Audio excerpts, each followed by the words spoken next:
Hello.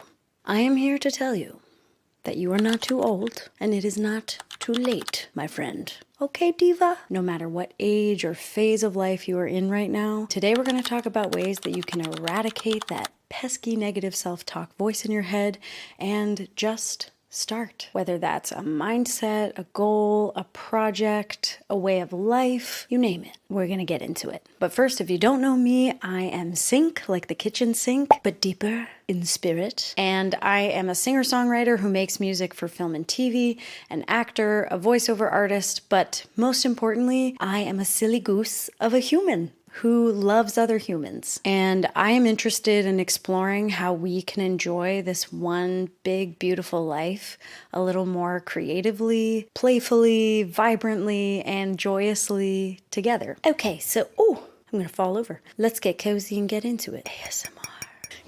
Okay, so we're going to talk about tangible tips and tricks, but I also think that this topic really calls for getting into mindset stuff. Oh, I have a hair. So we're going to go there. We're going to get a little woo-woo. And I just want to kick off with a couple of observations that I've had over the last several years.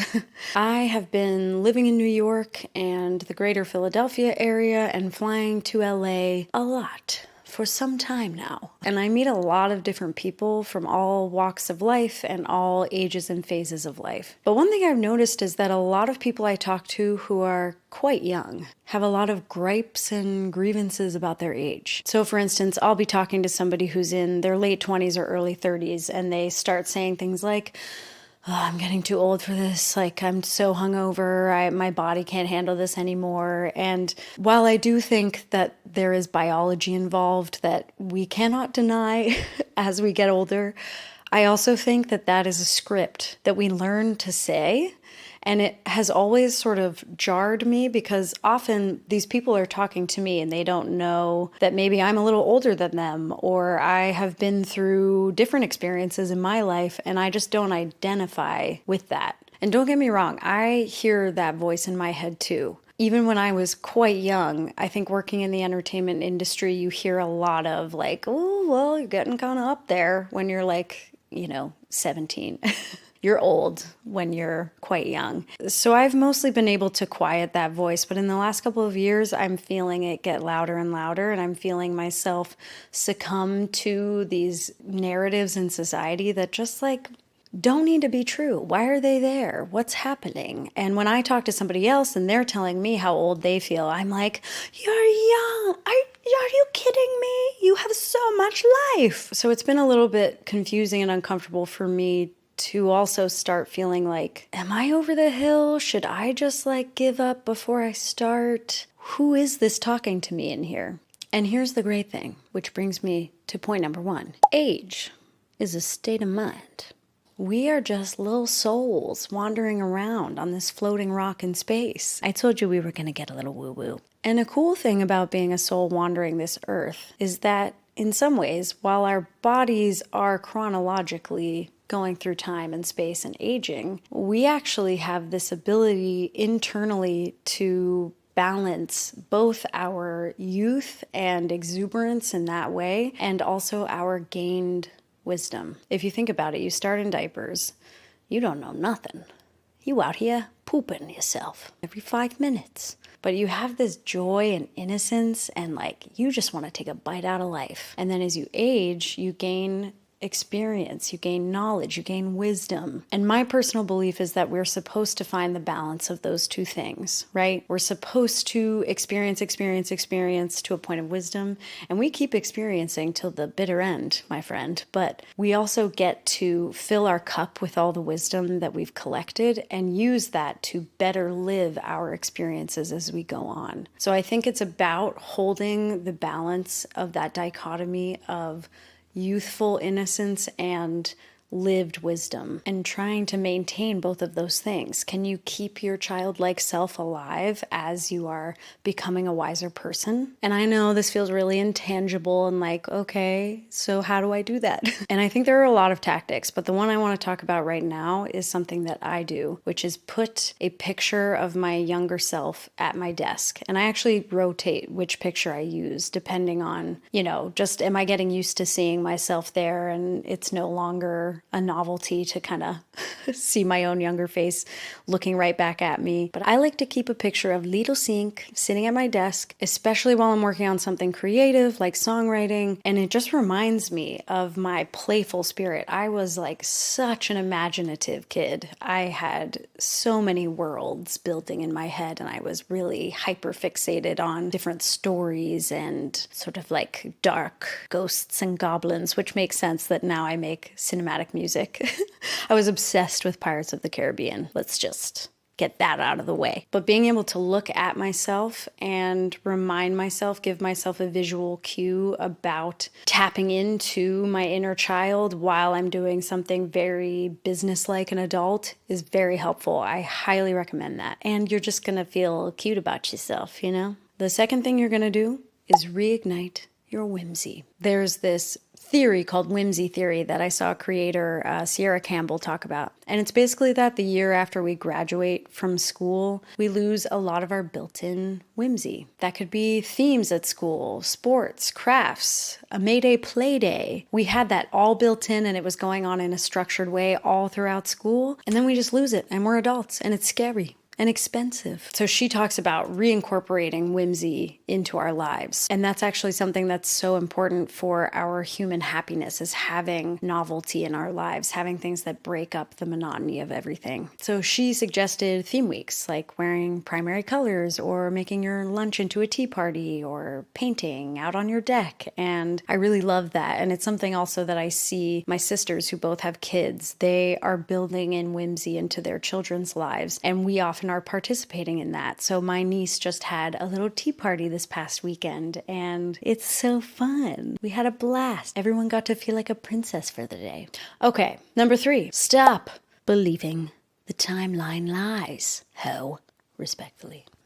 So many of us struggle, especially today, with comparing our timelines with other people's, and especially celebrities, where it's like, well, I don't know why I'm talking in this voice.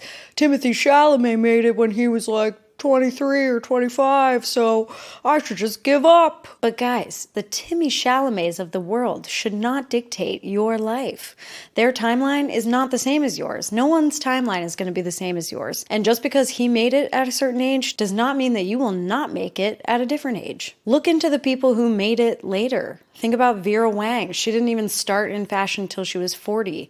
Or Julia Child didn't get into cooking until she was over 50. Colonel Sanders of Kentucky Fried Chicken was over 60. Even dear blessed momager Kris Jenner did not pitch Keeping Up with the Kardashians to Ryan Seacrest till she was over 50. There are a lot more that I could name even into their 60s, 70s, and beyond. But I encourage you to look those people up and feel inspired by their journeys. We worship the outlier, or sometimes prodigies, who made it when they were 13 or 17 or 25, you know? And that's honestly just not how it works for most of us, and that's okay. You are not defined by where you are in life. We can just let that go. Metrics of success? Let's just let those go. When I hadn't hit certain goals by certain ages, I was so disappointed. And I know some people in the business world who felt like, well, if I don't make it onto like Forbes 30 under 30 or whatever by the time I'm 30, what am I doing? And the truth is, the universe has so much more in store for you than a list that, quite frankly, people are going to forget about. People are going to forget about that, which begs the question,